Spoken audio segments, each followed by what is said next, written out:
Abandoned at Gate 15 at 11:47 p.m., she received the text that killed Paris. 30 minutes later, she was on a private jet beside the heir to a family that rules New York in silence. This was the night Maya traded safety for destiny and discovered her name was written in the Mafia's book of sins. The airport thrummed like a tired heart after midnight, fluorescent lights flattening color into a single, sleepless hue. Maya Ellis pressed her palms to the cool porcelain of the bathroom sink and stared at a reflection she barely recognized. Careful curls pinned to survive a red eye, soft pink lipstick chosen for Paris mornings, a little gold necklace that meant soon. She had spent weeks choosing clothes that felt like a promise, silk for dinners, linen for day boats on the Seine, a black dress for the night. Ethan might slide a ring across a table and say he couldn't imagine another sunrise without her. Her phone buzzed, a tiny electric insect against the counter. Can't do this anymore. Sorry. Don't hate me. The words didn't land all at once. They drifted down like ash, soft and impossible. She watched her face in the mirror try to make sense of them, watched her mouth shape silent questions. Is this a joke? Are you drunk? Are you on the wrong thread? Before the dull truth pressed in, this was deliberate. This was now. She called. Voicemail. Called again. Voicemail. Typed with hands that wouldn't stop shaking. Where are you? We board in 28 minutes. Please tell me this is a mistake. Delivered. Not read. The bathroom door swung open. Women flowed in and out like tides. Laughter, perfume, the zipper swish of carry-ons. Maya dried her eyes with scratchy paper and walked back toward Gate 15, because people who are about to be abandoned deserve at least the courtesy of seeing the empty space where hope should stand. The board announced first-class boarding for Paris. Couples shifted forward, fingers laced. A teenager FaceTimed someone in a time zone where it was already morning. Maya stood very still. Her seat 2A printed beside the name Ellis Maya, a precise little future that wouldn't happen. Final call. The gate agent clicked the podium shut. Out on the glass, the plane squinted its windows against the night and became a silver animal without her. She drifted then, like something unmoored, until she found an empty cluster of chairs at Gate 23B, long since closed. The terminal's late-hour population was made of men in travel-wrinkled suits and women with neck pillows. Maya sank, suitcase handle cold in her fist, and let the tears come because there was no reason left to hold them. Excuse me, miss? The voice didn't cut, it warmed. Low, careful, threaded with an accent that seemed to lift the edges of each word. She looked up to see a man standing a polite distance away, hands clasped loosely behind his back as if he'd rehearsed not to appear threatening. He was the kind of handsome that belonged on the other side of glass. Tall, dark hair, groomed like it always fell exactly where it should, a charcoal suit that turned every light into soft shadow on his shoulders. But it was his eyes, brown with a quiet steadiness that made her swallow. I'm sorry, he said gently. You look like you might need someone to ask if you're all right, are you? She could have lied. She almost did. But the way he waited, no rush, no script, made honesty float up. I'm waiting for someone, she said, and hated how hoarse it sounded. Or I was. He glanced at the darkened gate number, then back. Not here, he said with a small wry smile. This one left 2 hours ago. Heat stung her cheeks. The person I was waiting for decided not to show up. Ever, apparently. His expression didn't twist into pity. It settled into something that recognized the particular ache of being let down where everyone can see. I'm sorry, he said, and the way he meant it made her eyes burn again. He hesitated. Could I sit? I promise I'll go if you prefer to be alone. Maya nodded. He sat one chair away, leaving a space like a boundary he knew not to cross. I'm Dante, he offered after a beat. Dante Marino. Maya, she said. Maya Ellis. He extended a hand. Warm, steady. The handshake felt like an agreement to behave humanely in a place designed to forget you're one. I shouldn't have asked, he said, but I've been in a terminal at midnight with the bottom falling out. It helps when someone sits down. He let the sentence breathe. Do you have somewhere to go tonight? I had Paris. The laugh that came out of her cracked. Now I have Chicago, I guess. And a very long weekend of pretending I'm fine. Dante glanced at the clock. My flight leaves in 15 minutes, he said, and she noticed he hadn't looked at the big board once. Private gate, to New York. He studied her. No appraisal, just attention. Come with me. She blinked. I'm sorry, what? Come to New York. One night. Separate rooms. No expectations. You can fly home tomorrow if you want. He held up a palm, almost sheepish. I know how that sounds. Stranger, late hour, big ask. I can show you ID, business cards, LinkedIn, the whole resume. Or call my assistant. The word bent around humor, like it hid an inside joke he wasn't going to make at her expense. Or my mother, if references help. Your mother, Maya repeated, astonished to hear a laugh in her own voice. She's very thorough, he said gravely. She would like you immediately and demand I behave. Maya's phone lay heavy in her hand. No new messages from Ethan, no anything.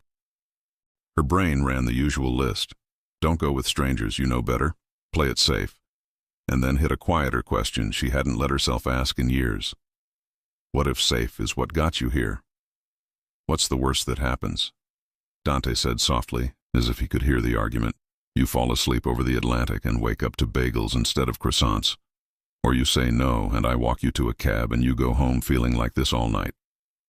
She stared at the floor, at gum ghosts and scuffed tile, and tried to summon the woman who made spreadsheets for imaginary vacations. But all she could find was the one who had stood at gate 15 while her name blurred. If I say yes, she said finally, there are conditions. Name them. Separate hotel rooms, separate plane seats if possible. And if I want to leave at any point, you help me get home with no debate. Deal, he said immediately, as if he'd been hoping she'd insist. All of it. He stood and offered his hand again. The space between them felt like the hinge of a door. Maya took it.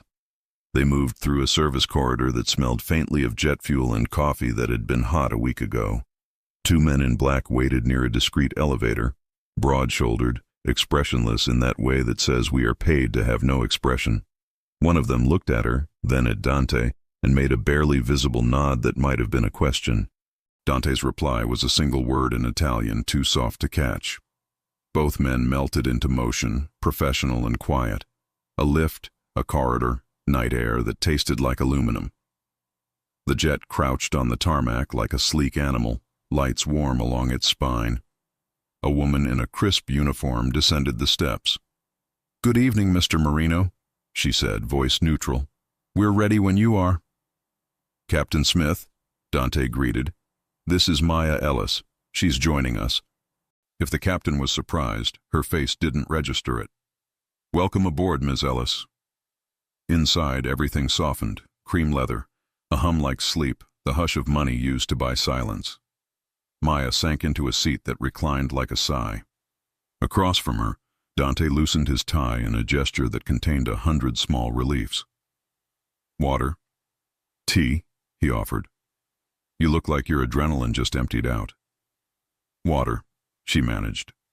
Her hands were steadier around the cold glass than she expected. The jet rolled, engines building until the world pressed her gently into the past. She watched Los Angeles fall away like a city of fallen stars. Her phone buzzed. "Lena, where are you? Did you land? Send pics or I show up at your apartment with soup and questions." Maya typed. "Travel plans changed. I'm safe. I'll call you in the morning. Promise." The captain's voice drifted back with weather and time. 5 hours to Teterboro, dawn on the far side of the night. "Second thoughts?" Dante asked without looking like he needed the answer to be one thing or another. "Reality," Maya said. "It's loud in here. I can make it quieter." He nodded toward the window. "Or you can talk and I can listen. I'm unusually good at listening, possibly because I grew up around people who are not." She turned that over. "You're very put together for a man who invites strangers on planes." He smiled with one corner of his mouth. "This is a first, if that helps." I'm not usually impulsive. What are you usually? Responsible, he said, and the word did not fit easily. Predictable, useful. Useful, she echoed. To whom? His gaze flicked to the bulkhead for a breath. Family, he said, and something softened around the edges of the syllables. People who think of me as an asset. People who forget I'm a person unless I break. Have you? The question slipped out before she could call it back. Not yet, he said. I'd rather not test it. They sat with that. The jet found its altitude and smoothed out, night a velvet thing wrapped around them.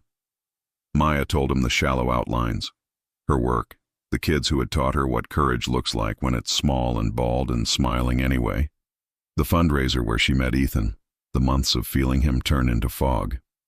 I thought Paris was where he'd say forever, she said, and shrugged at the absurdity. Turns out the gate was where he said goodbye.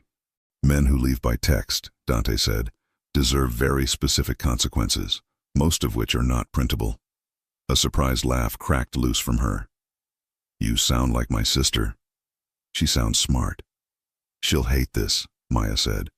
This plane, you, the way I said yes to something I don't do. I'll help her hate me less, he said. I have references, and a mother.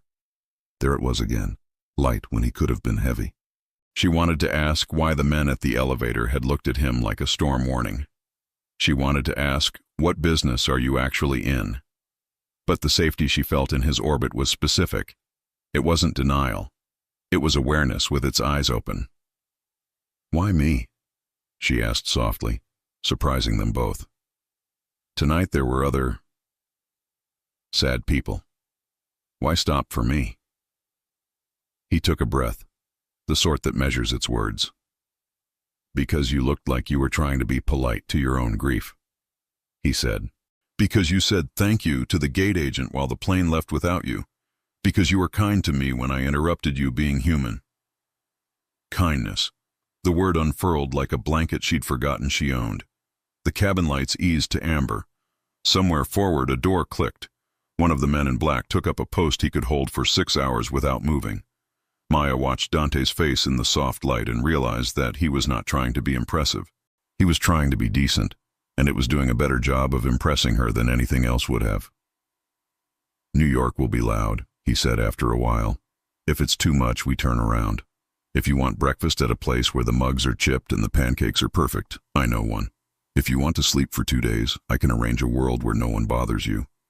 If you want to pretend you never met me, I will become exceptionally bad at following up. Is that your specialty? She asked. Becoming what people need? His smile didn't quite hide. It's a survival skill, he said.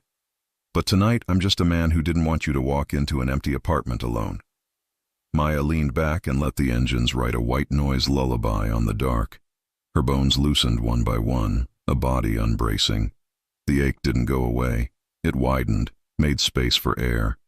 Dante, she murmured, on the slope into sleep. Yes? If my sister calls while I'm out, tell her you're an accountant. He laughed softly. The most dangerous thing I could claim to be. Why?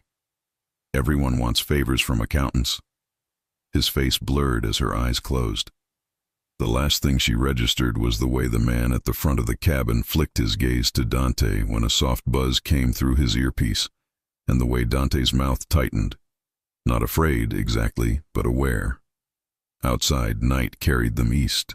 Inside, the distance between a life she planned and the one she hadn't dared to want shrank to the width of a leather aisle and a man who kept his promises. They would land at dawn. They would step into a city that specializes in remaking people who arrive with nothing but a suitcase and a heartbeat. And somewhere between the tarmac and the first cup of coffee, Maya would learn why men built like doorways flinched when Dante Marino spoke in Italian under his breath, and whether the kindness that brought her aboard could survive the power that obeyed him when he did. So why then did the captain's eyes flick toward the escort SUV as if she expected a second one to appear? And who exactly had decided to start the engines of both? The wheels kissed the runway so softly Maya almost didn't notice the way the jet settled into silence. What she felt was the aftershock, heart suddenly too loud for the quiet, thoughts rushing past each other with flashing hazard lights. She unclipped her seatbelt with fingers that pretended not to shake and caught Dante watching her without intruding, a presence calibrated to be both near and not too near. "You okay?" he asked. Her throat went tight. "I'm going to be sick." He was up before she finished the sentence, motioning the captain back with a gentle palm. "Breathe with me," he said, kneeling so his eyes were level with hers. "In through your nose, slow. Out through your mouth. Good. Again." Humiliation prickled. Panic swelled anyway, a tide she couldn't argue with. "I don't do this," she said, voice small and furious at itself. "I don't get on planes with strangers. I don't—" "We can fly you home right now," he said simply. "No questions. Say the word." The certainty in him, that he would do it, that he meant her choice outranks my plans, found a handhold in her spiraling mind.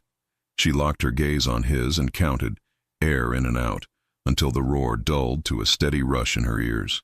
"I hate that you saw that," she whispered, wiping at a tear with the heel of her hand. "I like that you're human," he said. "It's rare where I live." The door opened. The dawn outside had that metallic blue that makes even secrets look cold. The captain thanked them. The men in black moved first. One stepped onto the stairs, scanning the tarmac with the detached attention of someone who cataloged threats for a living. The other spoke into his sleeve in a language of numbers. Maya felt Dante's palm hover near the small of her back, not touching, present. The wind bit. The first breath of New Jersey morning tasted like tin and possibility. They descended to a waiting SUV that wore its neutrality like a uniform. The driver said, "Morning, Mr. Marino," without looking back. Another SUV idled a car length behind them. Maya noticed how the second vehicle tucked itself into their wake like a shadow that knew the choreography by heart. She decided this was the part where she asked one real question. "Those men," she said softly, watching the airport slip away. "They work for you?" "They work for my family," he said, and the pause after family was paper-thin but strong. "They make sure I'm not an easy problem to solve." "Are you a problem?" He considered that with a surprising seriousness. To some people, yes. To others, less so. "I try to be a solution where I can." The skyline appeared, a row of graphite teeth catching the first light. The SUV slipped into the tunnel, light strobing the interior in a rhythm that made everyone look like a different version of themselves with every flicker. Maya the nurse, Maya the abandoned, Maya with a choice. Dante the gentleman, Dante the command. Her phone buzzed as they surfaced into Manhattan, Lena across the screen, then the avalanche of texts that had piled up while the world under her changed zip codes. "Where are you? Why aren't you answering? Tell me you're not alone." She glanced at Dante. He pretended to read an email and failed to hide the way he was trying to give her privacy. Maya thumbed call. "Zuzu?" Lena's voice landed so loud she had to hold the phone away. "Are you alive? I swear to God if you—" "I'm okay," Maya said, and her voice came out steadier than she felt. "I'm safe." "Where? With who? Do I need to drive somewhere and light it on fire?" Maya took a breath. Straight lines. No flinching. "Ethan dumped me at the gate. By text. I met someone who helped me. I'm in New York." Silence. The kind that stretches over disbelief like plastic wrap. "New York. Separate rooms," Maya said fast. "No weirdness. He kept every boundary I asked for and then some. He's been kind, Lena." That's what serial killers' podcasts sound like in the beginning. Maya almost laughed. He has a mother, and employees that call him Mr. Marino like he invented their last names. That is not the comfort you think it is. A sigh flared in the speaker. "Text me the hotel, I'm not kidding, and answer your phone every time I call or I assume you're in a trunk." "I'll answer. Promise." She ended the call and found Dante looking at her openly now, mouth quirked. "Your sister likes me already. She's printing your picture and throwing darts at it." "Excellent. That means she'll listen when I tell her you're safe." The SUV pulled under the arching canopy of the plaza. The kind of building that pretends it has always been there and always will be. Bellman flowed toward the doors. A concierge's smile reorganized for someone with a file in the back office. A small string of staff glances connected Dante to a memory the hotel clearly had of him. Regular, respected, trouble contained. 2 rooms, he told the desk. Same floor. The clerk didn't ask for a card. He asked how Mr. Marino liked his pillows. Keys slid across marble. Elevators held themselves open like obedient golden mouths. In the solitude of the lift, Dante held out a key card. "For you," he said. 15th floor. "I'm 15 as well, opposite wing." He angled his chin toward the ceiling cameras. "None of my guys inside your hall unless you call." My guys, she thought. The possessive made sense on him. It didn't feel like ownership so much as responsibility. Her room swallowed her. It was too beautiful for her shoes, too wide for her breath. She stood at the window while Central Park shook out its morning joggers. She hung the black dress she didn't need on a hook she didn't deserve. And when the tears came again, they were brief and honest, less about Ethan than about the version of herself that had believed a future should arrive on schedule. Her phone rang. "Hungry?" Dante asked. "I know a place where the pancakes change lives." "I could eat," she said, which meant I could be human, yes, but nothing fancy. "God forbid," he replied, almost relieved. "Meet in the lobby in 20. Downstairs he had shed the tie and some imperceptible layer of armor. He led her past lobby florals, through a corridor heavy with framed history, out into air that stung her cheeks and made the city smell like metal and sugar. They walked. The 2 trailing men dissolved into the flow of foot traffic like shadows choosing different bodies to wear. The diner lived on a corner that collected people who believe in regular coffee. Vinyl sighed under them. The waitress called Dante Han without irony and topped off mugs like blessings. "This is perfect," Maya said, mouthful of pancake that tasted like Sunday. "I come here when I want honest food and newspapers no one reads anymore," he said. He folded the sports page, failed to pretend he wasn't mostly watching her reclaim color.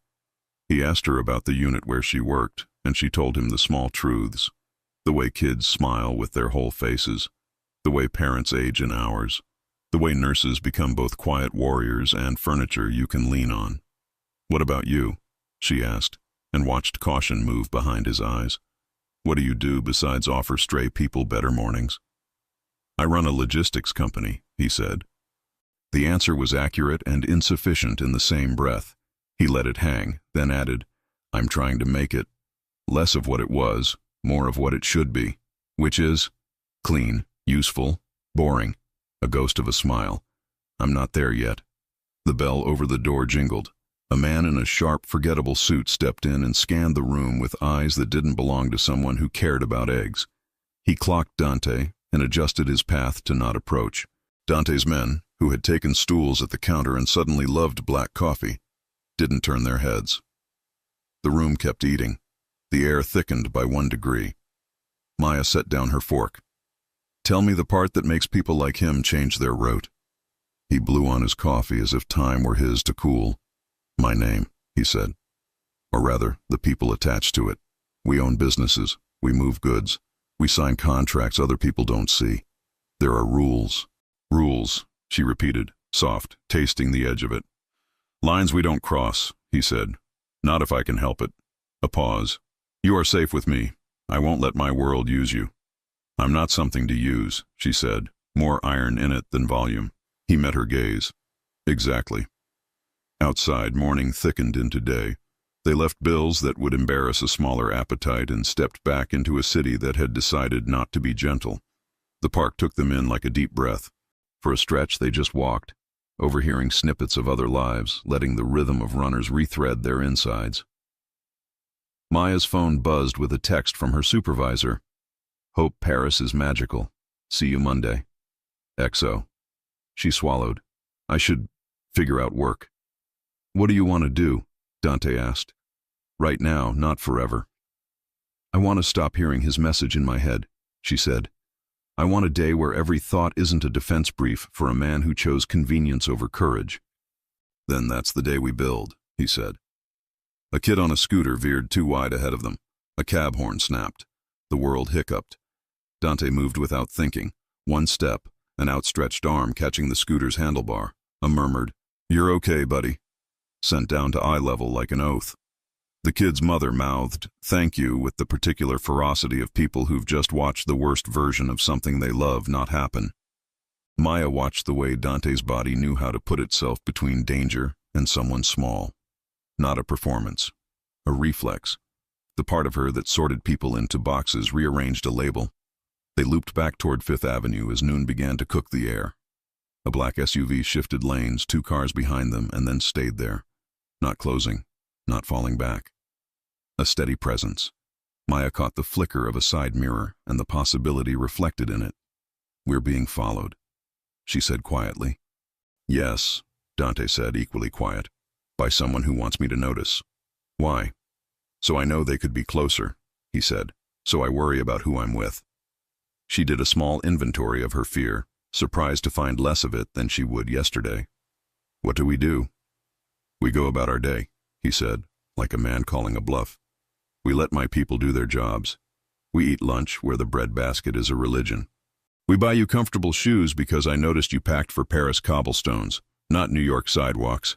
And if I tell you to get in a car I didn't order," he added, amused and deadly at once, "you tell me to go to hell."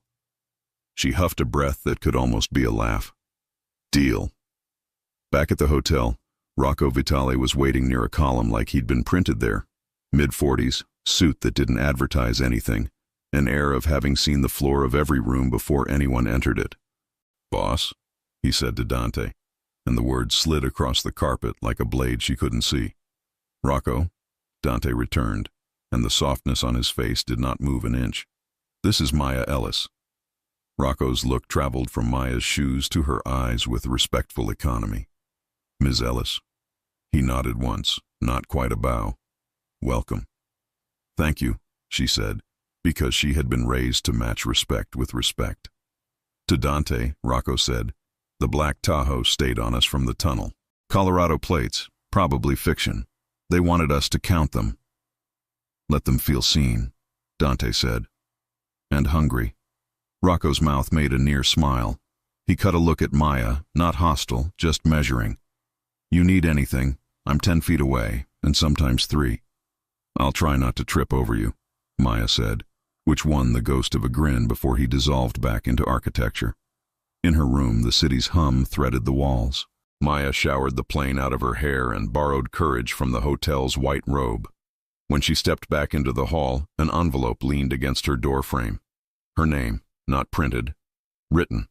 A hand that pressed too hard on the downstrokes. Inside, a grainy photo from an airport security camera.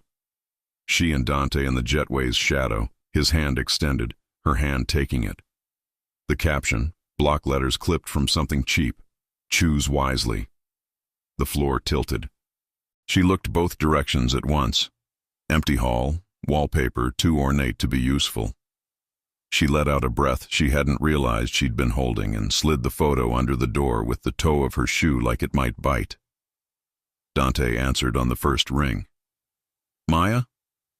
"I have something you should see," she said, and hated how calm she sounded. "It's... someone left a message." "Leave it where it is. Don't touch it. I'm outside your door." She hadn't heard him arrive. The lock's light winked. He stepped in with Rocco behind him, both men switching into a stillness that changed the weather in the room. Maya pointed. Rocco crouched, eyes narrowing. He snapped a picture with a phone that had no case. He held the envelope with a handkerchief that looked too expensive for the job and slid everything into a slim black pouch that swallowed it like a magician's trick. "Cute," Rocco said. "Dated, but cute." "Russo?" Dante asked, voice quieter than her heartbeat. "Could be," Rocco said. "Could be someone who wants to look like him." Maya folded her arms over herself without meaning to. Dante noticed. "You're safe," he said, and for the first time since she met him, she saw anger lean its shoulder under his words. She shook her head. "I don't want this to become a movie where I'm the love interest glued to a chair while men deliver speeches." "No one glues you anywhere," Dante said. Ever. Rocco's phone hummed. He read a text, his brows ticking up a fraction. Blake landed. JFK, solo. Looks like a meeting midtown, unknown party. Ethan, Maya said, and the name tasted like something that had gone off in the fridge. He came here. People like him don't like loose ends, Rocco said without apology. Dante turned to Maya, not making decisions over her head. You don't have to see him, he said. You don't owe him that. What if I want to hear him lie to my face? She said evenly, so I can stop imagining better lines for him. Rocco's mouth twitched, impressed against his will. We can make that safe. Dante didn't look at Rocco. He kept his attention on her. We do this your way, at your pace. But before you decide anything, there's something I should tell you, and I would have told you today regardless. He didn't shift his stance, didn't soften it with charm. He delivered the words like truth was the only currency he had left. My family name opens doors, he said. It also locks them. The company I run is a real company. It also sits at the edge of things you read about and hope not to meet. I've spent 2 years pulling it toward the light. Not fast enough for people who want it out yesterday. Too fast for men who like their money the old way. If you stay near me, someone may try to make you an object lesson. Maya's pulse thudded once, hard. And if I step away? I don't chase you, he said. I make sure no one else does. It wasn't self-pity. It wasn't performance. It was a man naming the line on the floor and refusing to move it an inch closer to her feet. She felt the shape of her fear, then she felt the shape of his choices around it.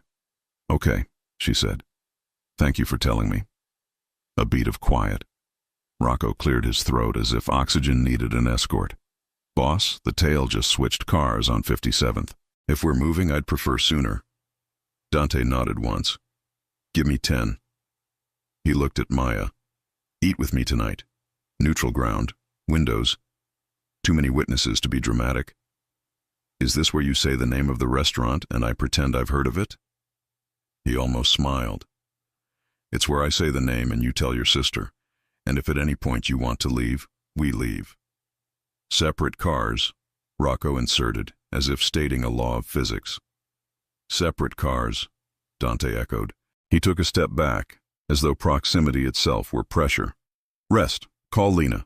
If anyone other than me or Rocco knocks, you call downstairs and say housekeeping. They'll patch to us. And if it's housekeeping, they'll be offended, Rocco said dryly. But they'll live. They left. The room unfolded around her again, expensive and useless. Maya called Lena and said the things that would be weapons in anyone else's mouth but were concern in hers. She ate half a room service apple because she needed to do something sane. She stared at the envelope's ghost on the carpet until the pattern blurred. She told herself she was still the woman who didn't choose chaos.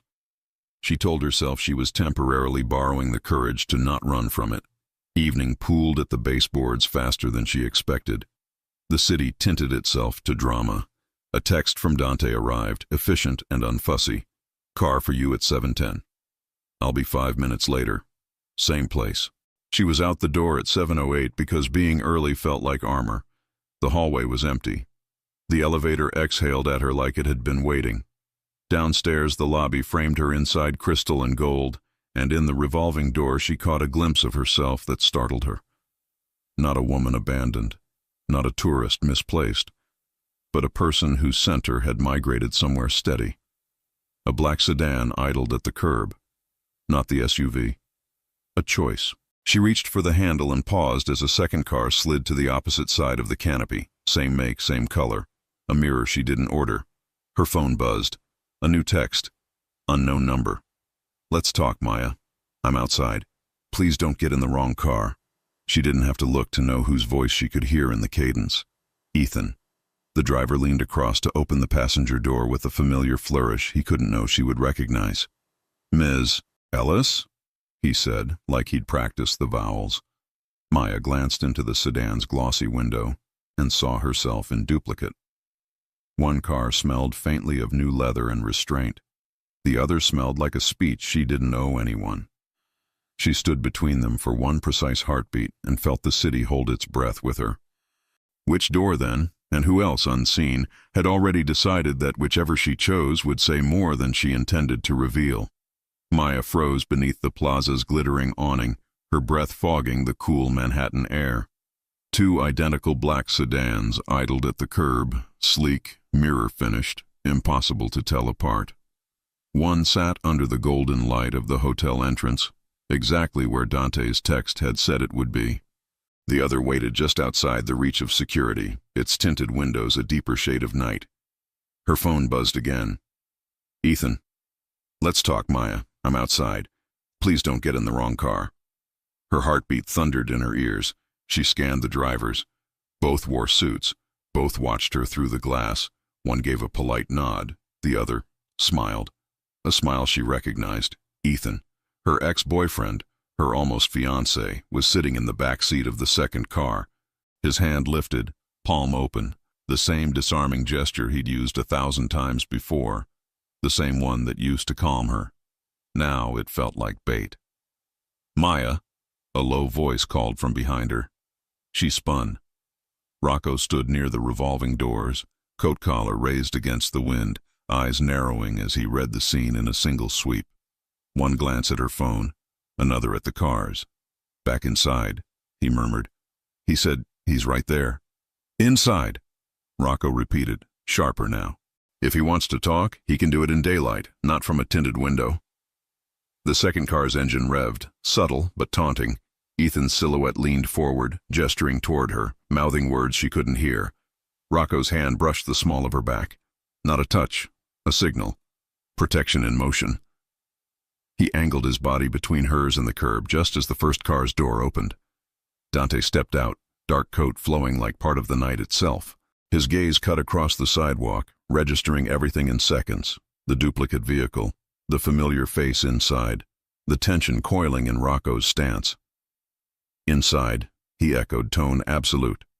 Maya hesitated, part fear, part defiance. "It's Ethan. He followed me." "I know," Dante said quietly, "and he's not the only one watching." He nodded once toward the streetlight across the avenue. A man leaned there, pretending to scroll a phone, his posture too rigid, his jacket too flat across the hip. Another shadow flickered in the cafe window reflection, someone pretending not to look. Rocco stepped ahead, murmuring into a mic she couldn't see. Two of Dante's men emerged from a nearby SUV, their movement so smooth it felt rehearsed. Within seconds, the second sedan eased away from the curb, boxed by traffic Dante hadn't even signaled. Ethan's face turned toward her one last time, before the car slipped into the flow and vanished. Maya exhaled shakily. "You had people watching?" "I have people everywhere," Dante said. "Not because I like it, because I have to."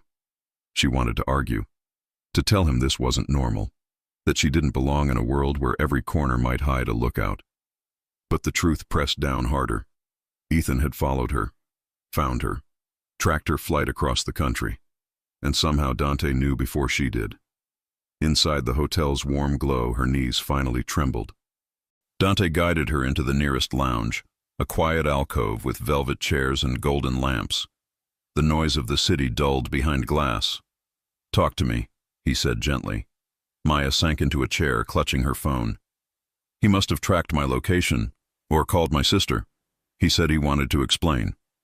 "Explain what?" Rocco asked, scanning the lobby like conversation was a secondary function. That he panicked, that he had a ring, that it was all a mistake. Her laugh came bitter. "I almost believed him." "Almost," Dante said. "That word will save your life one day." She frowned. "You sound like someone who said yes to the wrong person before." Dante's gaze shifted, not away, but inward. "When you grow up in my world, you learn to read intention faster than affection. The wrong yes can cost you everything." He leaned forward, elbows on his knees. "Listen carefully, Maya. If Ethan reached out tonight, it isn't about closure. It's leverage. Someone knows you're with me. That makes you useful." "Useful?" she echoed, ice threading through her chest. "To who?" "Depends who sent him." Rocco's tone was clinical, detached. "Could be Russo, could be another rival, could be the feds. The feds? Her pulse spiked. Why would the FBI care about me? Because they care about him, Dante said softly, nodding toward himself. And they know innocence draws better bait than guilt. Maya shook her head. No, I'm not part of this. I'm a nurse. I don't belong in your shadow world. I know. Dante's voice carried no argument, only fact. And I'll keep it that way. But I can't do that if you meet with men who want to use you as a door. Rocco's phone vibrated. He stepped aside, murmured in Italian, then returned with his jaw tight. We've got confirmation. Russo's people were tailing Blake. They picked him up after he left JFK. Maya's stomach dropped. Picked him up? Not dinner, Rocco said grimly. He's in their hands. She stared between them. So Ethan's, what, a hostage now? Or an offering, Dante said. Russo likes symbols. He'll dangle Blake as proof he can reach me through anyone. Maya's mind spun. But why involve me? Because you matter to me now, Dante said quietly. The words hit harder than she expected. Not romantic, not manipulative, just honest. Like an admission neither of them had planned. She swallowed. I didn't ask for that. Neither did I, he said. But here we are. A silence hung, thick, aware, unsteady. Then Rocco cleared his throat. Boss, if Russo's circling, we need to move. You have dinner at Osteria Veluto in 40. Half the upper district will be there. Perfect, Dante said. Public place. Too many witnesses to start something stupid. Too many mirrors to see everything, Rocco countered. I'll take that trade. Dante rose, turning to Maya. Come with me. Her instinct flared. To a Mafia dinner? To a restaurant, he corrected, eyes glinting. Where we eat, talk, and let the city see who's standing beside me. Public visibility is safety tonight. And if someone recognizes me from Ethan? They already have, he said, which means it's safer to walk through the front door with me than hide in the dark alone. She hesitated, weighing every ounce of sense she had left. Then she thought about the envelope slipped under her door. The taunting smile through the window. The men who moved when Dante spoke a single word.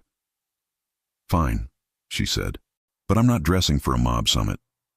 Good, he said. They'll expect a performance. You'll be the truth. The car ride uptown cut through Manhattan's glow, reflections of gold and red sliding across Dante's face. He didn't speak much, neither did she. The silence between them wasn't empty, it was steadying, preparing. At the restaurant, the maître d' greeted Dante with the deference of someone aware that refusing him wasn't an option. They were led to a corner table beside a wall of glass, overlooking the city like it belonged to someone else. Maya tried not to stare as patrons subtly shifted in their seats, as servers moved with precise choreography, as conversations dipped then resumed. Dante's presence was gravity. Everyone adjusted around him. He ordered wine. Simple, Italian, nothing ostentatious. When the server left, he said, I grew up eating in places like this. Half family, half business. You learn to taste truth between courses. Truth tastes expensive, she murmured, scanning the room. He smiled faintly. No, it tastes earned. Across the room, a man in a dark suit raised his glass toward Dante in greeting. A silent acknowledgement. Dante returned it, expression neutral. Maya followed the motion and froze. The man's ring, a heavy gold signet, caught the light. The same emblem she'd seen once before in a photo on Ethan's phone. A lion encircled by laurel. Dante, she whispered. That man, he worked with Ethan. I saw his picture. He's one of his clients. Dante's eyes sharpened. That's not a client, that's a collector. A what? Before he could answer, a waiter approached with a folded note on a silver tray. No envelope this time, just ink on ivory paper. Dante unfolded it. His jaw tightened. He handed it to her. So this is how the heir chooses his replacements. Be careful which hearts you use as shields. Some break more loudly than others. V. Russo, Dante said. Maya's pulse spiked. He's here? No, Rocco said from behind her shoulder. She hadn't even noticed him enter. He doesn't need to be. Dante set the note down like evidence. He's testing boundaries, seeing how close he can get before I push back. Will you? Not yet. He leaned back, eyes steady on hers. Not until I know what else he's willing to gamble. Like Ethan, she said quietly. He nodded once. Or you. A shiver traced her spine. Why me? I'm no one. You're the nurse who walked away from a betrayal and into my life, Dante said. That makes you someone every man in my world understands. Hope, leverage, weakness. They'll decide which you are before you do. Maya's breath hitched. And you? I haven't decided yet, he said. But I know this. Whatever they call you, they'll have to go through me first. The vow in his tone scared her more than comforted. Because men like Dante didn't make promises. They issued warnings. Their food arrived, plates of handmade pasta neither of them touched. Conversation around them swelled, laughter clinking against crystal, the illusion of normalcy holding like glass about to crack. Maya forced a sip of wine. You said your family runs logistics. What does that really mean? He studied her for a long moment. It means every shipment, every truck, every crate that moves through this city passes a gate. And for decades, my family's held the keys. That sounds like power. It used to be survival, he said. Now it's a burden I'm trying to clean. Clean, she echoed. Can something like that ever be? He looked at her like the question mattered more than she knew. Ask me again when you've seen what dirt buys. Before she could respond, Rocco's phone buzzed. He leaned down, muttered something in Dante's ear.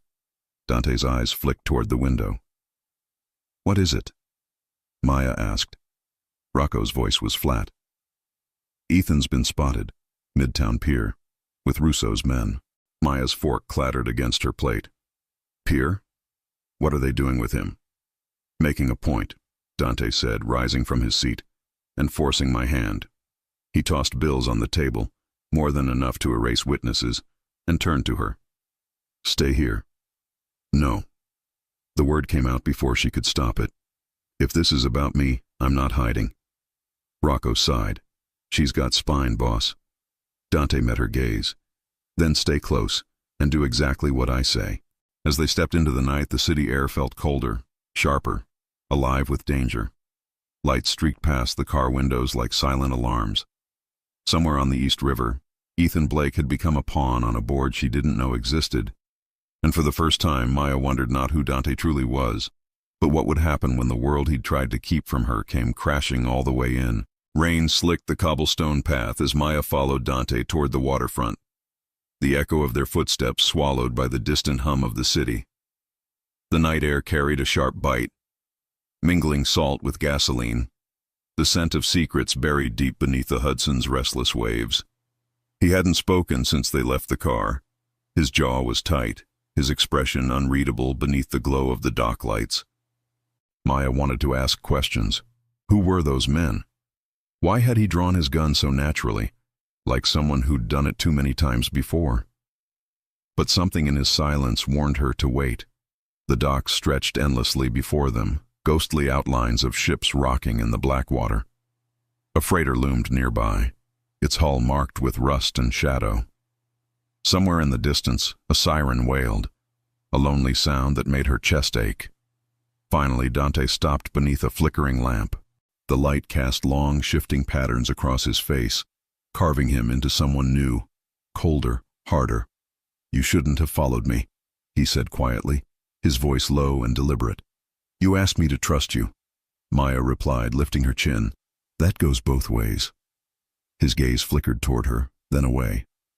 Trust doesn't mean walking into danger. Then what does it mean, Dante? Because right now I don't even know who you are. He hesitated, the storm wind tugging at his coat. I didn't want you to find out like this. Maya's pulse quickened. Find out what?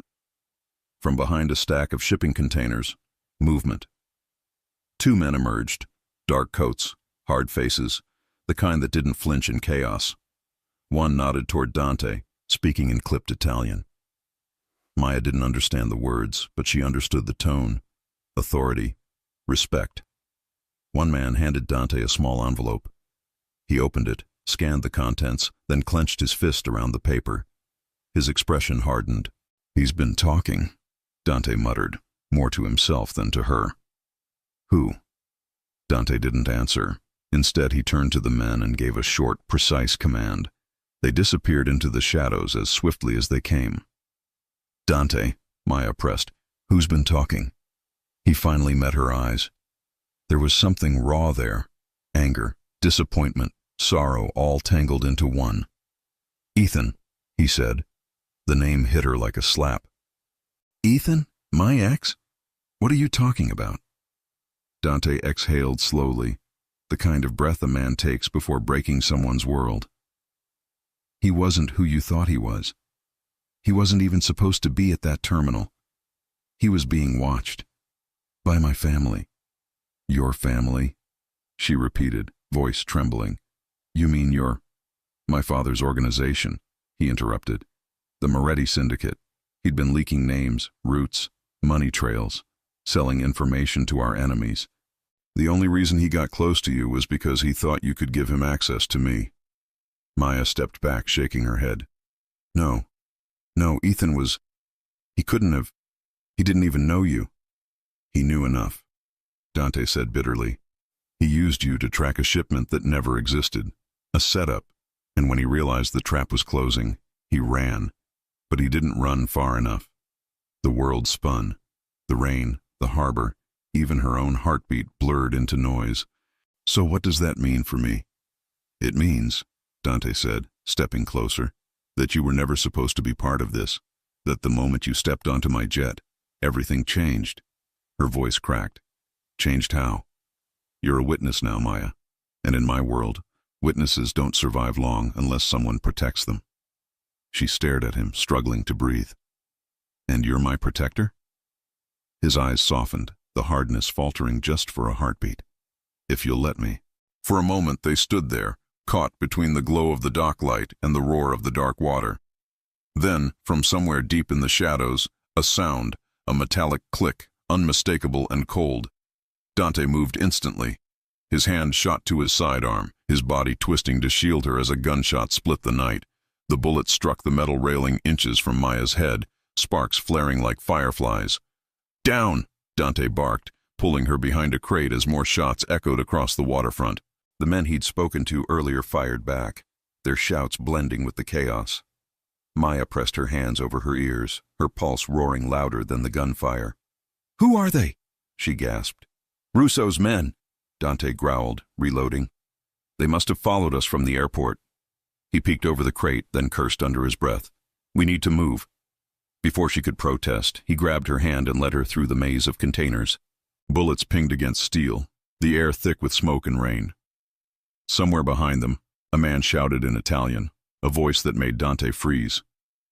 Russo, he whispered, the word laced with venom. Maya didn't need an introduction. The figure stepping from the shadows carried power like a second skin. Tall, sharp-eyed, a smirk curling beneath the brim of his hat. So this is the girl, Russo drawled, his accent smooth and mocking. The one worth betraying a family for. Dante's gun was steady, his expression carved in ice. She's not part of this. Let her go. Russo chuckled. You know that's not how this works. Your father made promises he couldn't keep. And now you're hiding behind a civilian? She's not a shield, Dante snapped. She's the only reason I'm not like him. Something flickered in Russo's eyes. Recognition, maybe pity. Careful, ragazzo. Love makes men weak. And in this business, weakness gets you buried. Rain pelted harder, thunder rumbling across the river. For a moment, time hung still, two worlds colliding in the space between gunfire and confession. Then, headlights swept across the dock, more cars approaching. Maya turned, panic rising. Dante! But he was already moving, taking her hand again. We're done here. They ran, slipping through a side gate as Russo's men shouted behind them. The screech of tires echoed off the warehouses, and Maya didn't dare look back. By the time they reached the empty street beyond the port, her lungs burned, her dress clung to her skin, and every step felt like running through a dream she didn't understand. Finally, Dante stopped beneath a neon sign flickering over a boarded-up diner. His hands trembled, not from fear, but fury. They weren't supposed to find us this soon, he muttered. Someone tipped them off. Who? Maya asked, breathless. He looked at her, eyes shadowed. I don't know yet, but I'll find out. A siren wailed in the distance, growing louder. Dante stepped closer, brushing a raindrop from her cheek with a tenderness that didn't belong in a night like this. You asked who I am, he said softly. Now you know. And if you stay, there's no going back. Maya's heart hammered against her ribs. And if I walk away? He swallowed hard.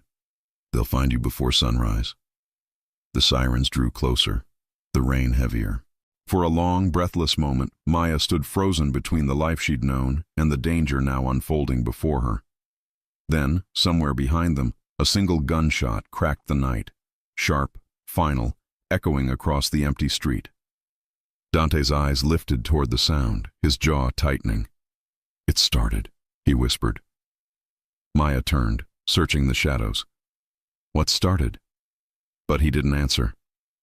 He just took her hand again, leading her into the darkness as the city's lights shimmered like ghosts around them. The storm hadn't stopped since the docks. Rain poured like it meant to erase the city itself, drumming against the windshield as Dante steered through the maze of empty streets. Every red light was a risk. Every passing car, a threat.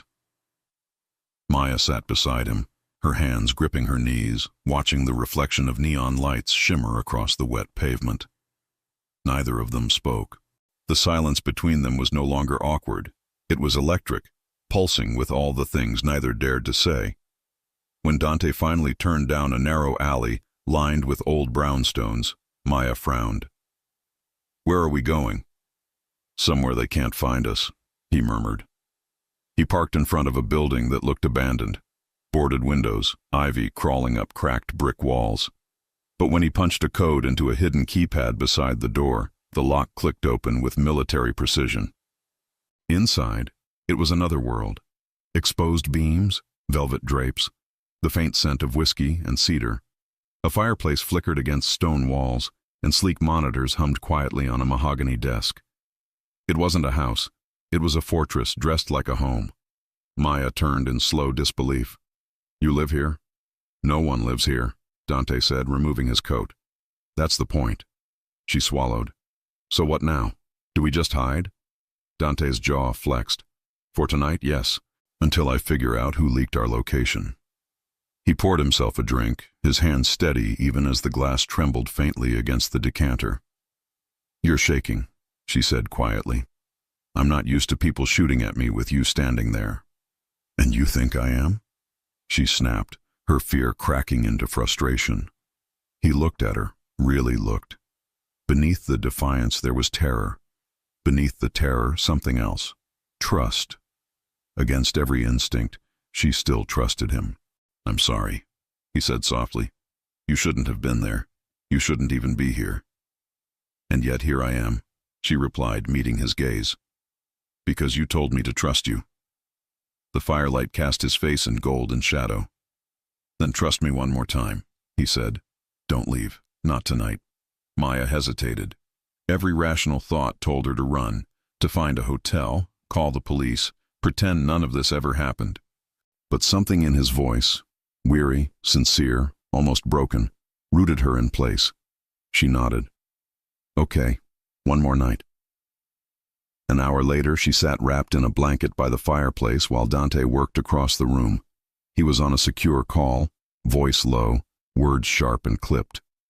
No, the docks were compromised. Russo made his move earlier than expected. Check every man who knew about the meeting.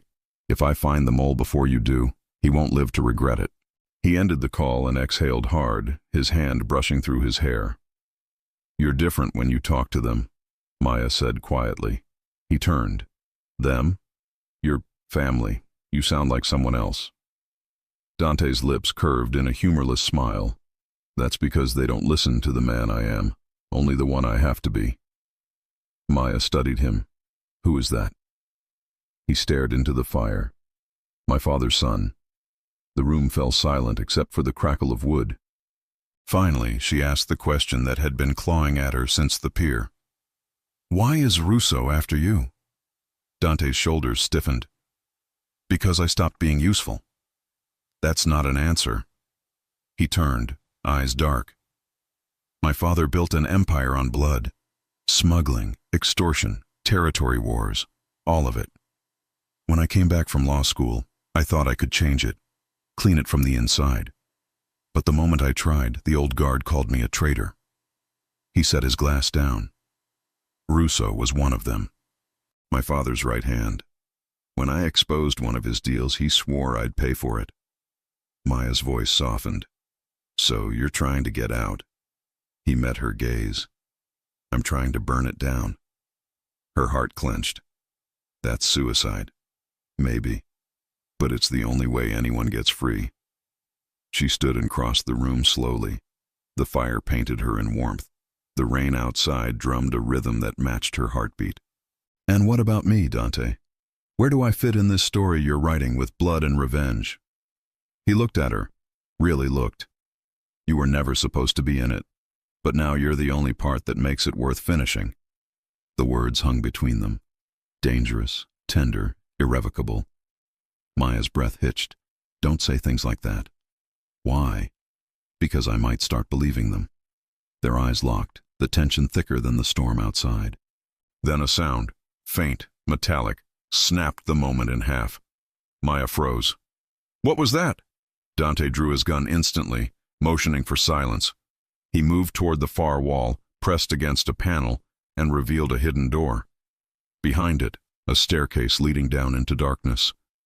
Stay here, he ordered. Not a chance, she whispered, following. The stairway descended into a basement lined with steel. A safe sat embedded in the wall, its door slightly ajar. Dante's jaw tightened. Someone's been here, he muttered. Inside the safe, stacks of cash, passports, and a single envelope resting atop them.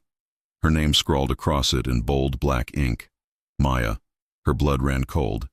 Dante, why does it have my name? He didn't answer. He reached for it, but Maya was faster. She tore it open, her fingers trembling.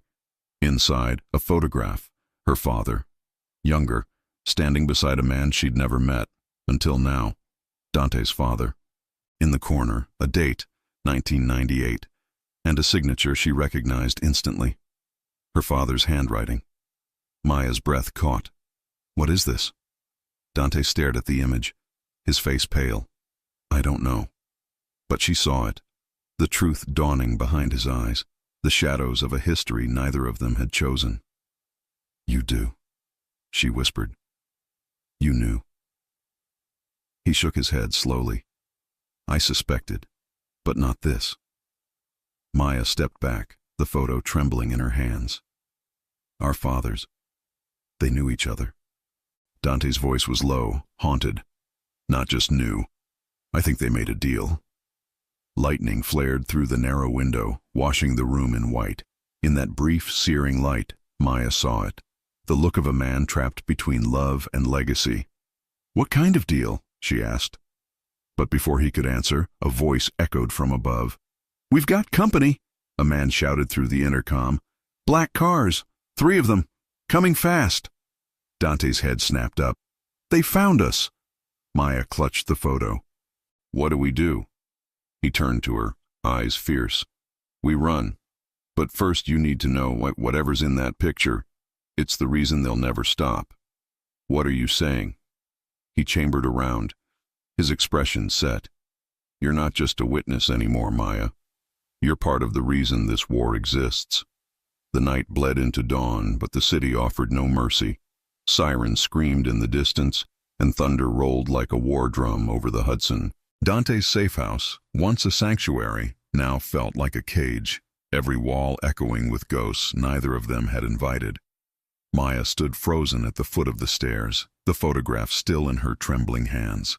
Her father's face stared back, younger, smiling, his arm slung around Dante's father like a brother. Behind them, the shadow of a warehouse marked with a symbol she didn't recognize. A serpent coiled around a dagger. Dante watched her from the doorway, his expression unreadable, though the storm in his eyes betrayed him. You said you didn't know, she whispered. I didn't. Not like this. Then how did they even... My father built his empire on alliances, blood pacts sealed with money and loyalty, sometimes with people. Her chest tightened. People? Arranged marriages, debts paid with futures, promises made before children were even born. The words hit her like cold rain. You think? I don't think. I know. Dante stepped forward, voice low, grave. That signature, your father's handwriting, it's a contract. The Morettis don't make deals without signatures. Maya felt the world tilt beneath her. What kind of contract? The kind that binds bloodlines. Silence stretched between them, heavy and alive. The fire upstairs flickered, casting faint light through the stairwell. You're saying our fathers arranged something? Between us? Dante's jaw tightened. I'm saying this, whatever's happening, didn't start at that airport. It started decades ago, long before either of us had a choice. Her breath came shallow. So I'm just part of some deal? No. His voice broke the word in half, sharp and desperate. You're not a deal. You're the one thing I didn't plan. And maybe that's why it matters. Maya looked down at the photo again, her reflection trembling in the glossy surface. A deal. A promise. A curse.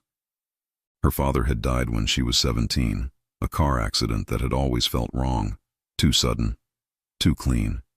But now, what if his death wasn't an accident? She whispered. Dante froze. What if it was connected to your family? Before he could answer, a voice crackled through the comms, the same man from before.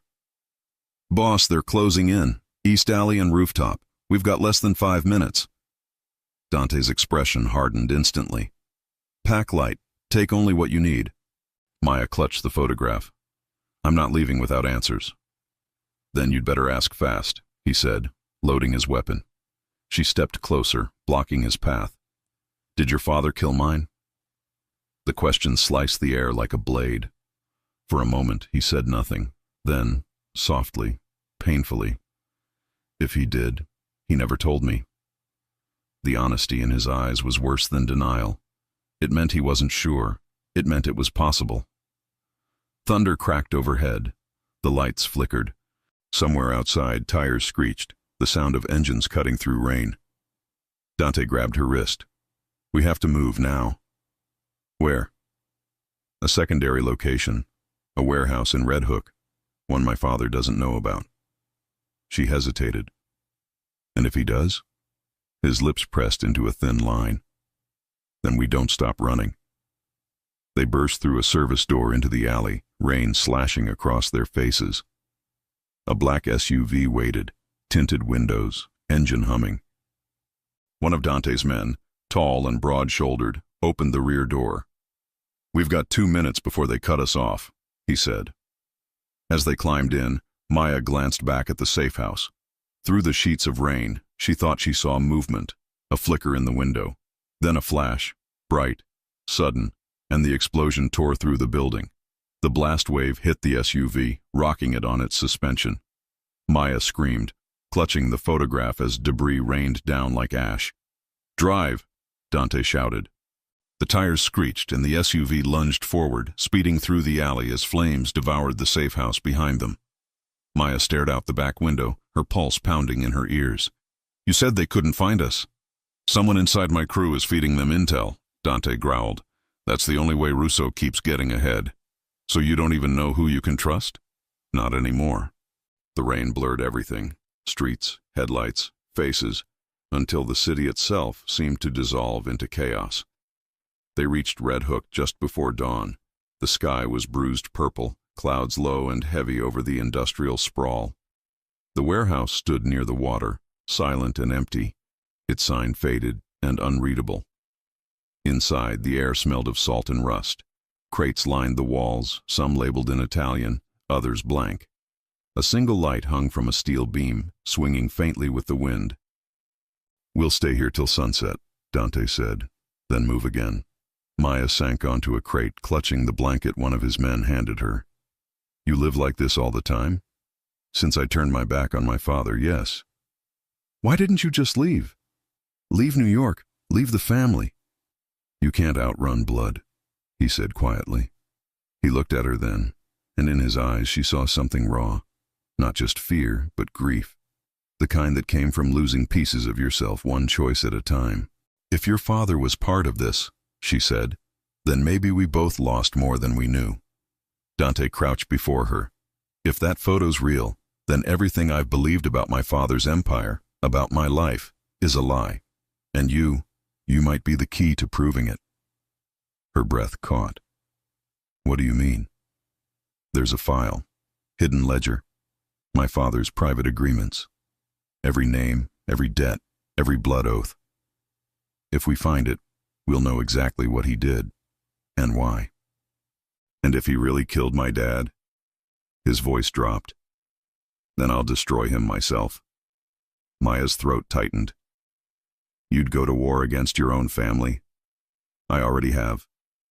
The air between them thickened, not with danger, but with something deeper. Connection. Resolve. She reached out, fingers brushing his. Then you're not alone anymore. He held her gaze, eyes dark and tender all at once. Neither are you. The light overhead flickered, once, twice, and then died, plunging the room into shadow. A heartbeat later, a voice echoed through the dark. Touching.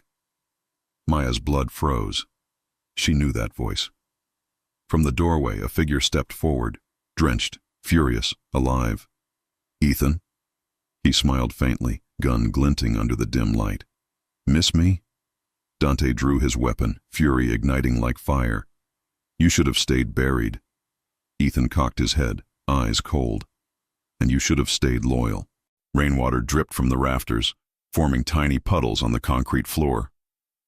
The warehouse was silent, except for the echo of Ethan's footsteps as he stepped out of the shadows, gun raised, eyes sharp, smile empty. Maya's breath caught. For weeks she'd replayed his betrayal in her mind, searching for reasons. Seeing him now, alive and standing beside the man who had nearly killed them both, shattered every fragile piece of understanding she'd built. You're supposed to be dead, she whispered. Ethan's smirk deepened. You should know by now, sweetheart.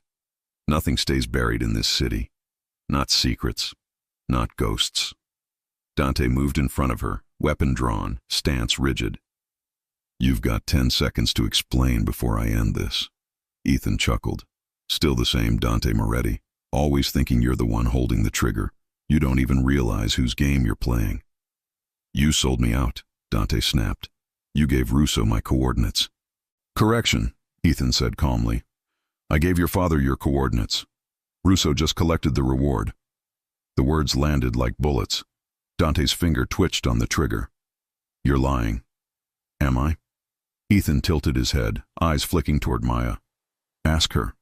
Ask her why her father signed that contract 27 years ago. Ask her what he was trading. Maya's heart stuttered. What are you talking about? Ethan's expression softened, almost pitying. Your father wasn't just some hospital accountant, Maya. He was the bookkeeper, the man who kept the ledgers for the Moretti Syndicate back when it was still running out of Bay Ridge. He knew too much. When he tried to leave, your father made a deal, a blood oath with Giovanni Moretti himself. She shook her head violently. No, my father wasn't. He couldn't. He traded his life for yours. Ethan interrupted. Your protection in exchange for silence. But when Giovanni died, that oath became negotiable. Dante froze, the color draining from his face. That can't be true. It's all in the ledgers, Ethan said. You think I spent 3 years pretending to love her for nothing? I was sent to find them, to bring her back when the old man called in his debt. Maya staggered back as if struck. You used me? Ethan's voice faltered.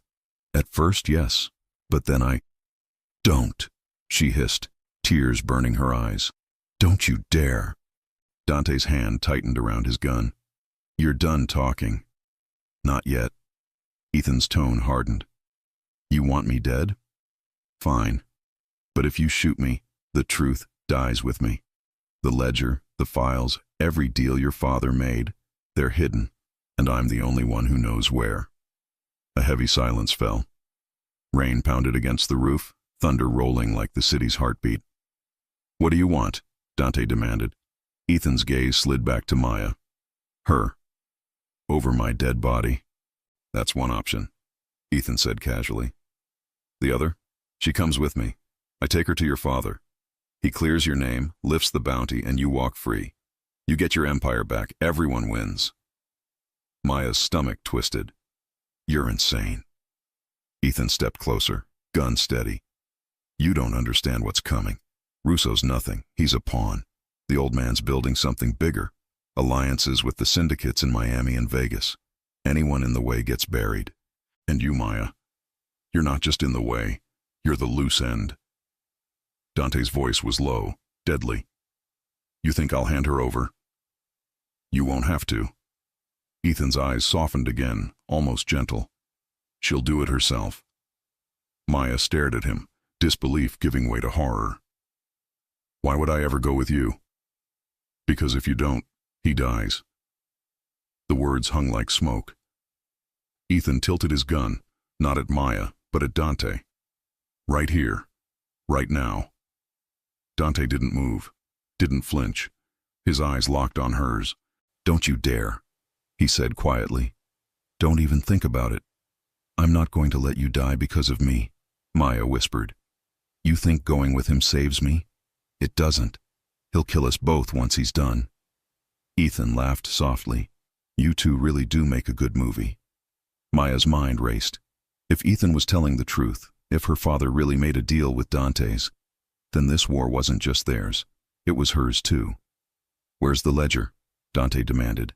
"Safe," Ethan said. "Hidden in a place your father swore he'd never go back to."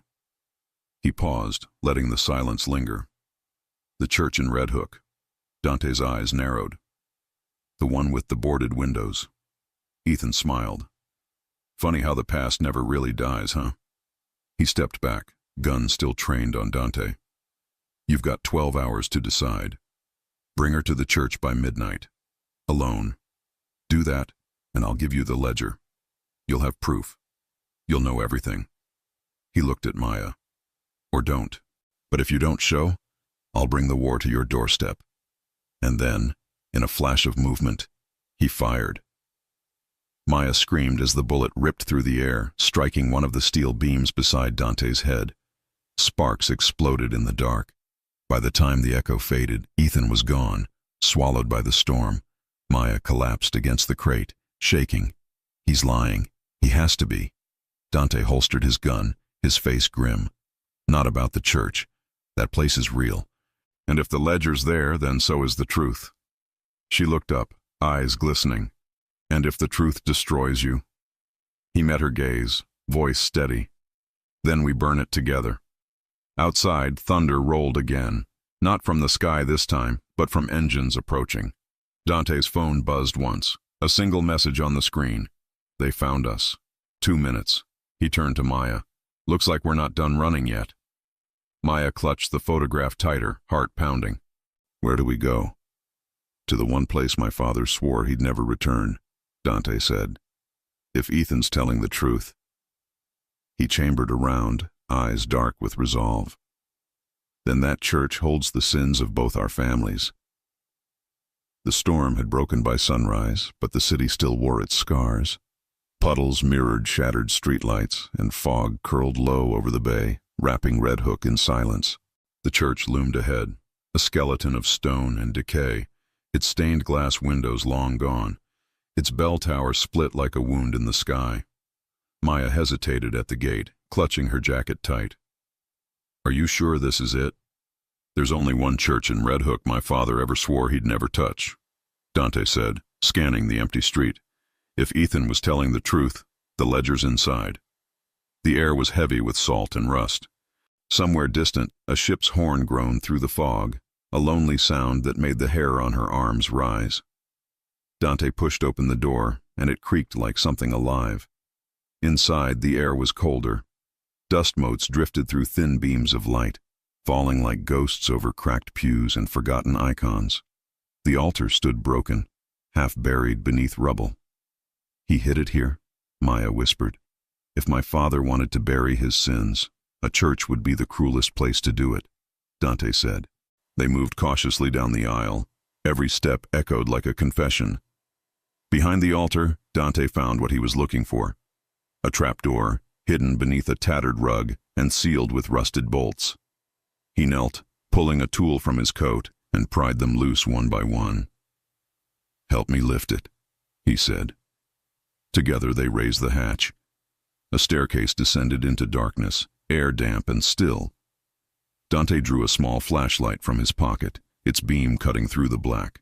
The cellar below was carved from old stone, walls lined with crates and barrels, some marked with faded insignias, the serpent and dagger from the photograph. In the center, a single chest sat on a stone pedestal. Heavy, locked. Maya's pulse quickened. "That's it, isn't it?" Dante approached slowly, crouching before it. The lock was engraved with the Moretti crest. He brushed a hand across it, then pulled a small key from a chain around his neck, one she hadn't noticed before. "My father gave me this when I turned 18, he murmured. Said one day I'd use it to claim what was mine. Did you ever ask what that meant?"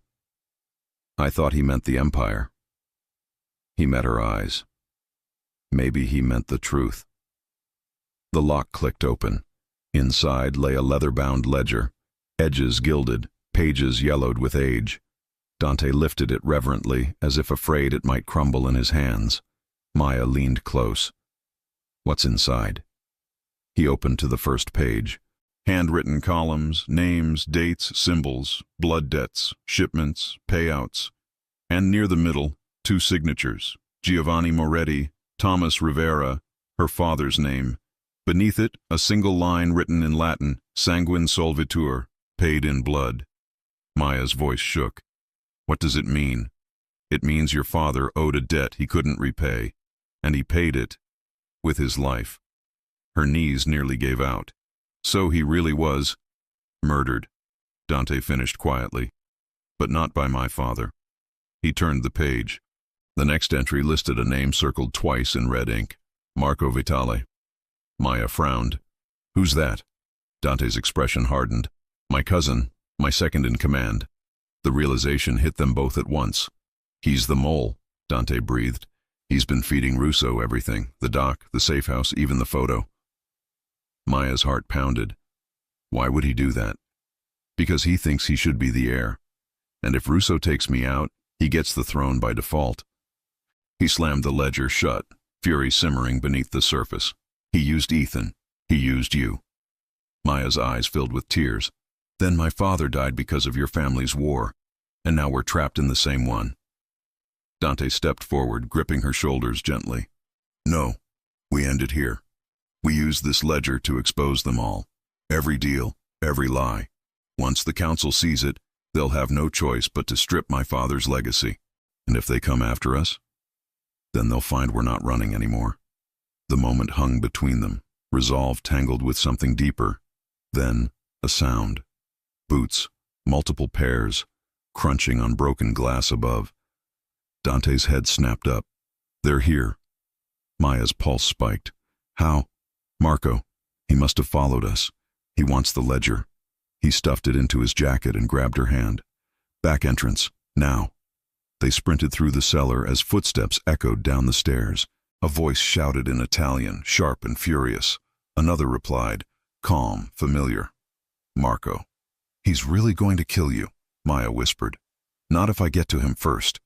They burst into a side corridor, climbing a narrow staircase toward a boarded-up door. Dante shouldered it open, spilling them into an alley behind the church. But before they could move, a gun cocked. "Leaving so soon?" Marco Vitale stood in the fog, flanked by 2 armed men. His tailored coat was soaked, his smile lazy, cruel. "You always were good at finding what didn't belong to you," he drawled. "But this ledger is mine." Dante drew his weapon. "You sold us out. You got her father killed."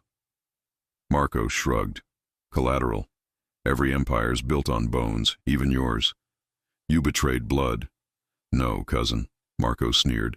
"I freed it." Rain began again, soft at first, then harder, drumming against steel and stone. "Hand it over, Dante. You're outnumbered, And you wouldn't risk her life. Maya's heart pounded. Dante didn't move. You're right, he said evenly. I wouldn't. Then, faster than thought, he tossed the ledger, not to Marco, but upward into the rain. As Marco's eyes followed it, Dante fired. The shot clipped Marco's shoulder. He stumbled back, cursing, firing wildly.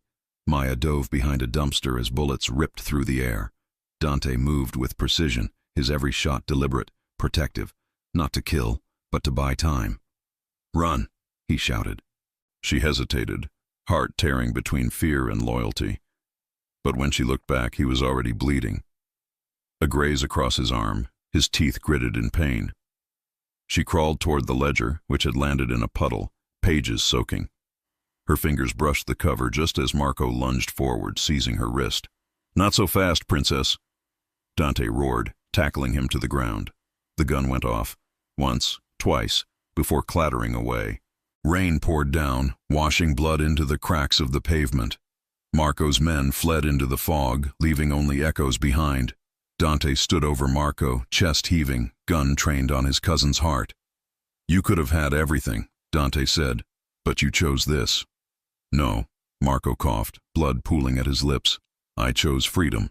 He laughed, low, ragged, then whispered something that froze Dante's blood. You think the old man's gone? He's waiting, cousin. And when he finds out what you've done, he'll burn her first. Dante's hand shook. For a second, Maya thought he might pull the trigger, but then he lowered the gun. No, he said quietly. You're not worth a bullet. He turned away, grabbing Maya's hand. We're done here. Behind them, Marco's laughter followed, broken, unhinged. You can't outrun blood, Dante.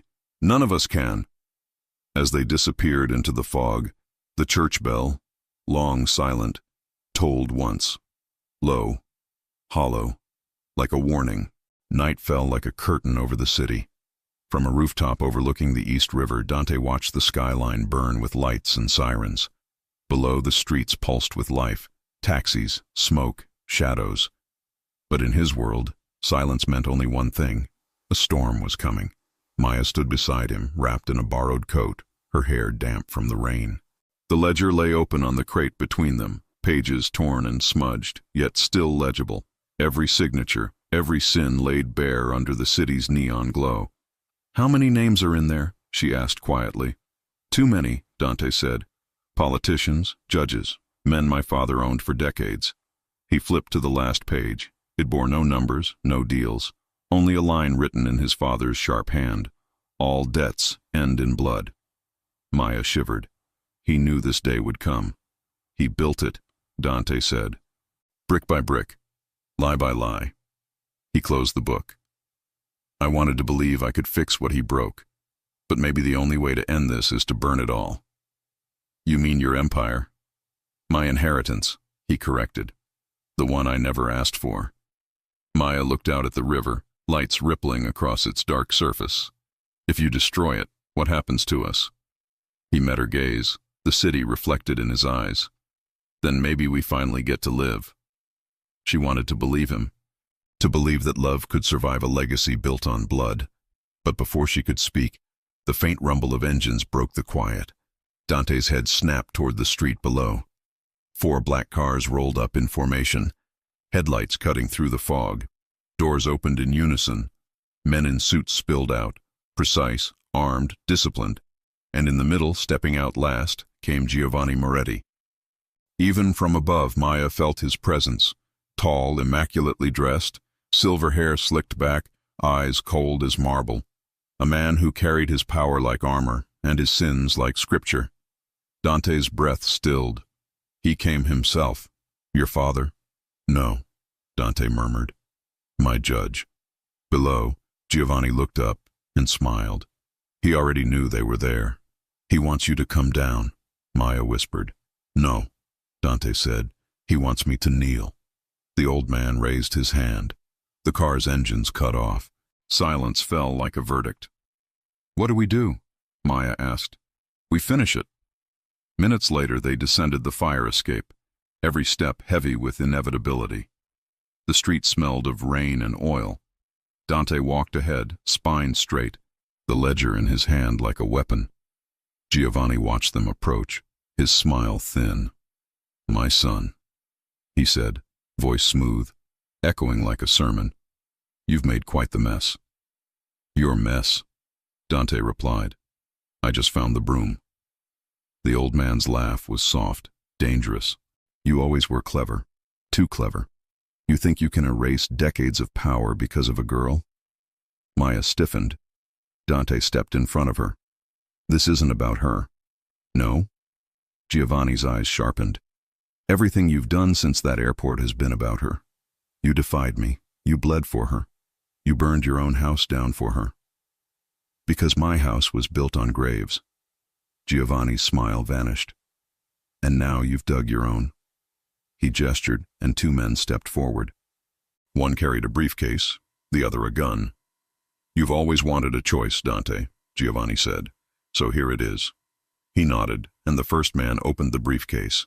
Inside lay two objects: a gold pen, engraved with the Moretti crest, and a single bullet. "Sign the ledger," Giovanni said softly. "Bring her to me. Restore what's mine, and I'll let you live. You'll inherit everything I built. Power, respect, freedom." He paused. "Or defy me again, and that bullet ends everything. Her, you. This farce you call redemption." Maya's breath caught. "He wants you to—" "Silence," Giovanni snapped. "The men speak, the women listen." Dante's hand curled into a fist. "You'll never touch her." Giovanni's eyes gleamed. "You'd kill your own father for her?" "I'd save her from the man who killed mine." A ripple passed through the soldiers. Giovanni's jaw tightened. "So you found the ledger." Dante lifted it. "I found you. Every lie. Every corpse you buried under this name. You wanted me to be your heir? Then hear me, father. I inherit nothing." He tossed the ledger at Giovanni's feet. Pages fluttered open, names flashing like ghosts in the headlights. "You destroy that," Dante said, "and maybe the world forgets you. But I won't." Giovanni stared at the book, then back at his son. His voice dropped to a whisper. "You think this girl will save you. But she's the reason they came for us. Her father was a thief. He stole from me. You were supposed to end her bloodline, not love it." Maya's heart stopped. "What?" "He sent Ethan for you," Giovanni continued. "And when the fool fell in love, I sent Marco. And when he failed, I came myself." Dante's voice trembled with fury. "You used them all. You killed them all." "No, son. I made them. Just as I made you." Lightning split the sky, illuminating the two men, mirror images of pride and pain. Giovanni took a step forward, spreading his arms. "You can't outrun me, Dante. You are me." Dante raised his gun. "Not anymore." Maya reached out. "Dante!" But before he could fire, Giovanni's men drew theirs. Dozens of barrels aimed. A trap. A sentence. An ending. Giovanni smiled sadly. "I forgive you, my son." "Don't," Dante said. "You don't forgive. You erase." Maya gripped his arm, whispering, "Don't do this, please." For the first time, Dante hesitated. His eyes flicked to her, warmth in a world gone cold. Then a shot rang out. One single gunshot, not from Dante. Giovanni staggered, eyes wide, a bloom of red spreading across his chest. Behind him, Ethan stood in the shadows, pale, bleeding, but alive. "You don't get to end this," he said. Giovanni fell to his knees, shock overtaking pride. He reached for Dante, fingers trembling. "You'll regret this," he whispered. "Blood always remembers." Then he collapsed, the rain washing crimson into the gutter. Dante lowered his gun slowly, staring at Ethan. "Why?" "Because I owed her," Ethan said, his voice breaking, "and because I was tired of being someone's weapon." He dropped the pistol, stumbling forward before collapsing. Maya rushed to him, cradling his head as his breathing faltered. "I'm sorry," he rasped, "for everything." "Ethan!" But his eyes fluttered closed, a faint smile lingering. Not peace, but release. Dante knelt beside them, rain streaking his face. For a moment, all three were silent, bound by loss, by love, by blood. Then headlights flashed again in the distance, more cars, more men. The war wasn't over, not yet. Dante rose, gripping Maya's hand. We have to go. She looked at Giovanni's body, at Ethan's, at the ledger half soaked in rain. What about them? We leave them, he said. We're done burying the dead. They disappeared into the fog, sirens growing closer, city lights flickering like stars through smoke. And as the rain fell harder, Maya realized the truth her father had tried to protect. No one escapes their blood. But maybe, just maybe, they could rewrite what it meant. The sun rose over Manhattan like a reluctant witness, spilling pale gold across streets still slick with rain and gunpowder. Smoke drifted from the pier where the last battle had been fought. Sirens wailed in the distance, the city mourning its king. Giovanni Moretti was dead, and with him, the empire he'd built on fear began to crumble. From a rooftop across the river, Dante watched the skyline in silence. The wind whipped at his coat, the city stretching endlessly before him. A kingdom he no longer wanted. In his hands, the ledger lay closed, its weight heavier than any crown. Maya stepped beside him, her fingers brushing his. They'll come for you, she whispered. Let them, he said softly. There's nothing left for them to take. You could rebuild, she offered. Turn it into something better. Dante shook his head. The Moretti name is soaked in blood. You can't cleanse something like that. You can only bury it. He looked at her, really looked, the chaos fading around her like fog retreating from light. You once asked who I was, he said. I think I finally know. Who? A man who's done running. She smiled faintly. And what about me? You're the reason I stopped.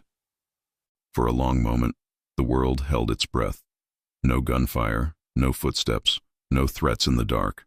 Just them, two souls bound by scars, standing on the edge of a future they had yet to name. By midday, the city was buzzing with rumors. The Moretti patriarch was gone. His heirs vanished. The council fractured, old alliances burning with the ledgers that once bound them. But in a small airfield outside the city, beneath the steady hum of a private jet, Dante and Maya prepared to leave it all behind.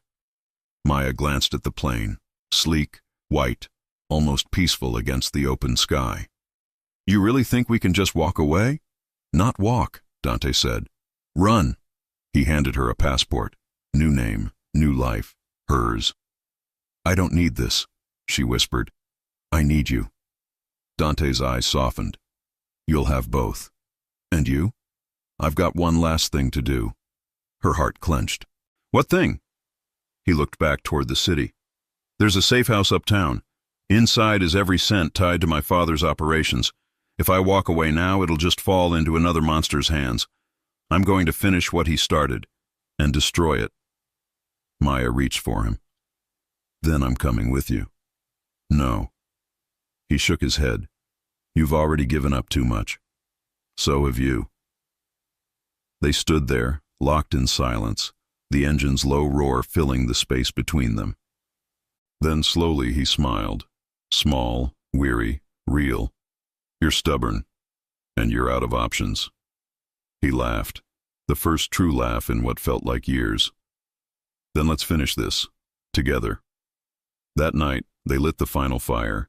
The old warehouse burned bright against the skyline, flames licking the sky as papers, ledgers, and false fortunes turned to ash. It wasn't vengeance. It was absolution. As they watched from across the street, Maya took his hand. It's over, she whispered. Dante nodded. No, it's beginning. They turned away from the flames, walking into the night. No sirens behind them, no shadows chasing them. Only the echo of their footsteps, steady and in sync. 1 year later, sunlight spilled across the terrace of a small cafe overlooking the Mediterranean. The air was warm, the sea calm, the world unrecognizable from the one they'd left behind. Maya sat at a corner table, sketchbook open, a cup of espresso cooling beside her. She wore white, light, soft, free. The laughter of tourists drifted through the air, mingling with the scent of salt and citrus. Behind the counter, Dante moved quietly. No suit, no weapons, no ghosts. just a man learning how to live.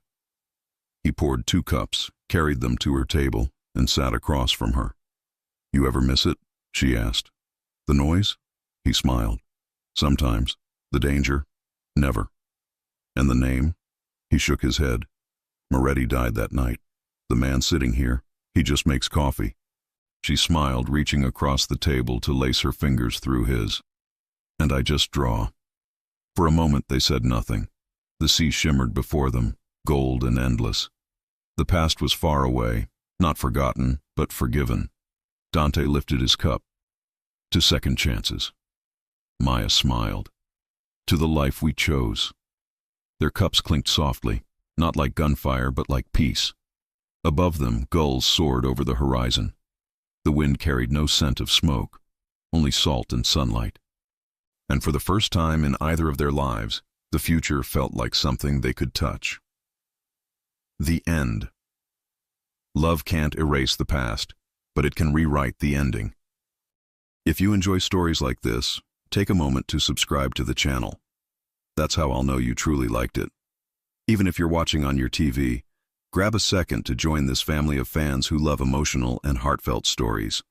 Your support means everything, and it helps us bring you even more tales like this one.